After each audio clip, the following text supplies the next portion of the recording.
So, what I wanted to discuss today, and I'm looking up at my camera, so if I look down, I apologize.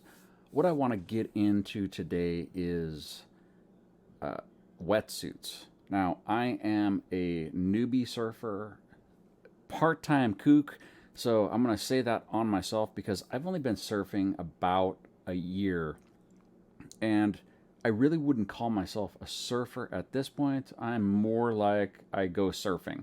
I was lucky enough over the last few months to meet up with some guys from Amp Surf. Amp Surf is a local organization, nonprofit that really deals with disabilities, and what they like to say is they focus on abilities, not disabilities. Anyway, I'm going to go off track here for just 1 second, and I'll get back to my main point. Anyway, so they have a vet surf program, not like veterinarian, but veterans. And what they do is they have like a Saturday meetup where you go out and you surf with other veterans. It's great.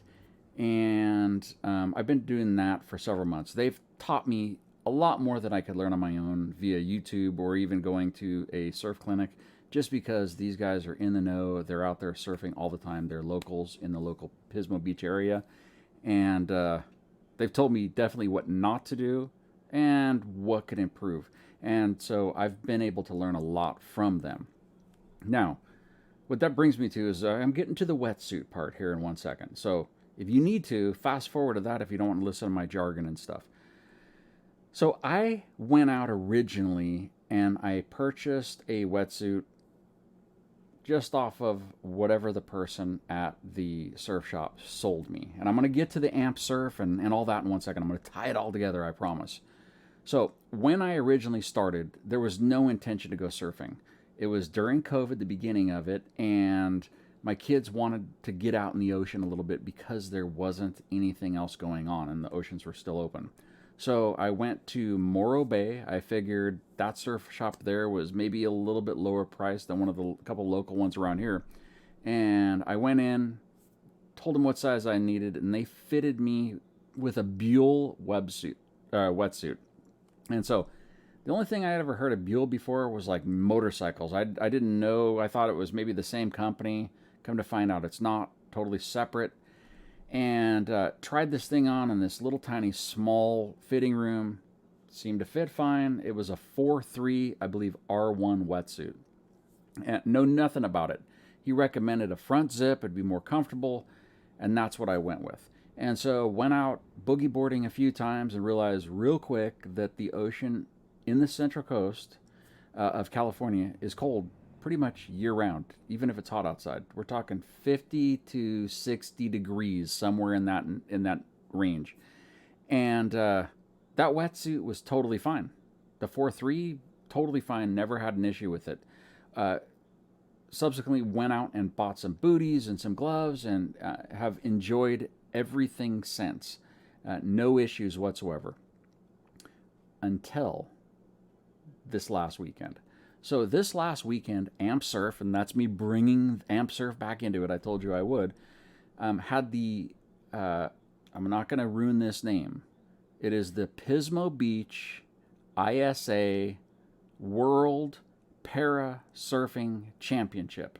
Okay, that was a long title. They had this last week, and I had volunteered to go help out because Amp Surf had given me so much. I mean, there was no amount of value that I could place on what they had taught me over what I had learned. It would have taken me years to gain the knowledge. Just the paddle out technique from somebody that's been surfing for a long time was invaluable. So I figured I'd volunteer. It's a great cause, and did some volunteer work. Now, on Saturday, this is key.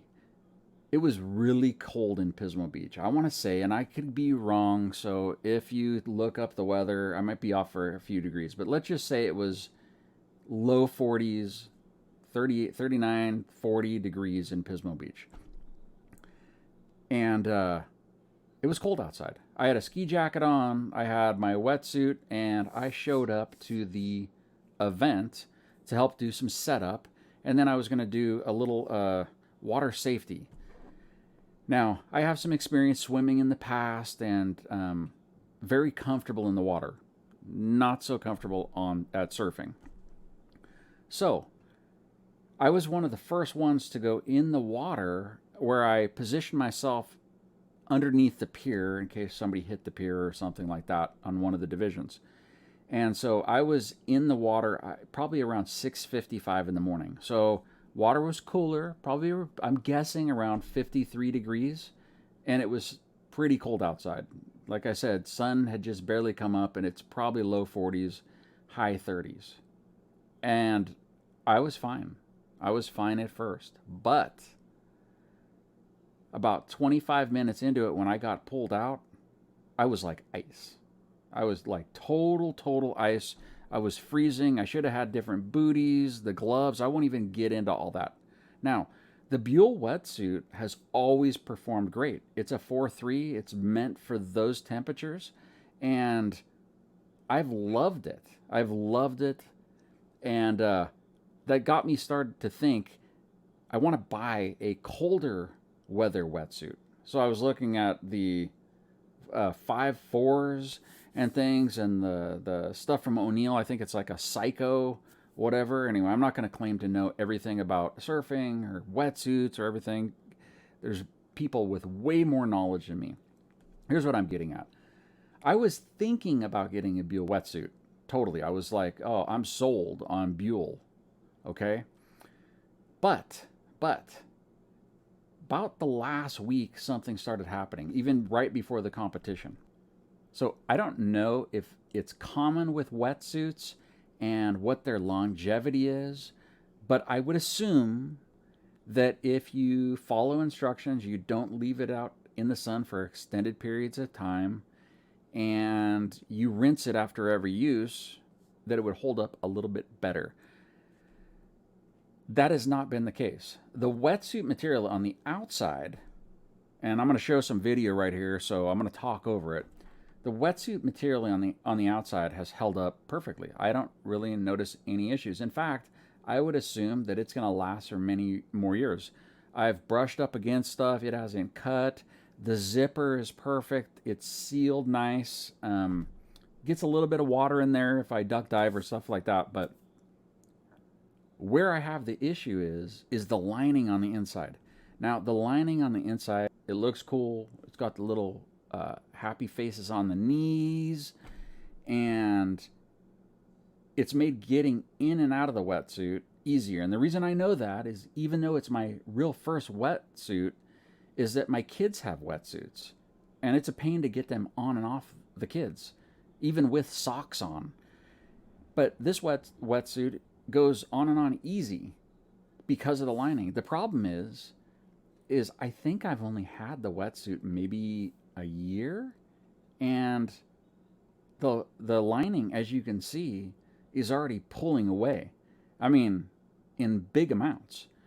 And I'm imagining that within the next few sessions, that when I put my foot through, I'm going to rip right through the lining, and then it's going to be this mess. So I'm really not happy about that, because I wouldn't consider that it was on the lower end of the spectrum, because I've seen some pretty cheap wetsuits, and I wouldn't consider it on the $600 end, somewhere in the middle. I would say it was like $300, somewhere around there. Forgive me if I'm wrong by a few dollars. So, but the lining is falling out. And I don't think I would buy another Buell wetsuit just because of that. I think I would be afraid that the lining would come off in a year, especially if I bought something a little bit higher end, like the cold water ones that I want. So now I have a dilemma.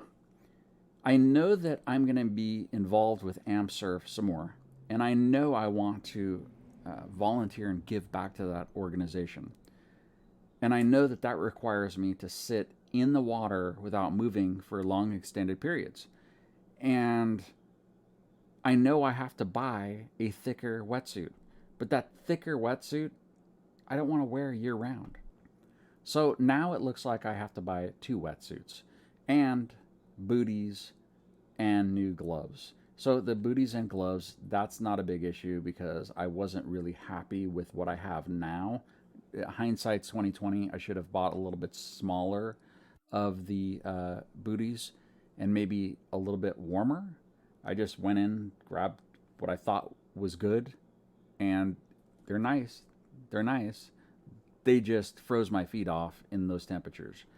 As for the gloves, definitely needed a smaller size. They're just like swimming with sandbags on when I use them. But again, I didn't know what I was doing. I just kind of trusted what the people at the surf shop told me. So, long story short, um, I like the Buell wetsuit. It served me well for a year, but the lining's coming off. And so I'm really leaning towards, I think it was an O'Neill Psycho something or other. The problem that I have with that is it's a 5.4 and it gets rave reviews. The problem is it that 5.4 comes with the hoodie. Now, I get it. In those colder temperatures, a lot of the people that were out there helping, especially the people who are doing deep water stuff, they had the hoodies on. But there's a lot of times around here to where I'm not having to duck dive all the time, or I just want to go hang out with the kids and my head's out of the water and I might not want the pullover. I don't want the hoodie attached. So I don't even know if you could surf with it with the hoodie flapping in the back anyway. I'm a little disappointed in the Buell wetsuit. I'm a little disappointed because like I said, it feels like I have to go purchase two. One for when it's not extremely cold or it's just, the normal what I do normally. And then definitely one for events when it's freezing cold out there because, oh my gosh, I don't think I've been that cold since I've been a kid living in Montana. It was that cold. I froze my butt off. But that's not Buell's fault or anybody else's fault. That's my fault for lack of knowledge. Lesson learned. Totally lesson learned. Anyway, if you have your own opinions about wetsuits or Buell or anything else, like I said, I'm not out to knock anybody. I thought their product is great. I'm just not sold that I would buy that product again. And please leave comments below. I would love to know what you hear, especially as a newbie surfer. Call me a kook, whatever. I probably cut a few people off. I guarantee I have. And just take it as I'm learning, and this is coming from somebody that doesn't know a whole lot about surfing. Anyway, this is a new channel. I moved content off of another channel I have where I do live stream gaming. That's why you see the purple in the background and everything, where we play Fortnite. You can go over and check out those other channels. I'm on TikTok, and thank you so much for watching. Please subscribe, turn on your notifications, and we will see you next time.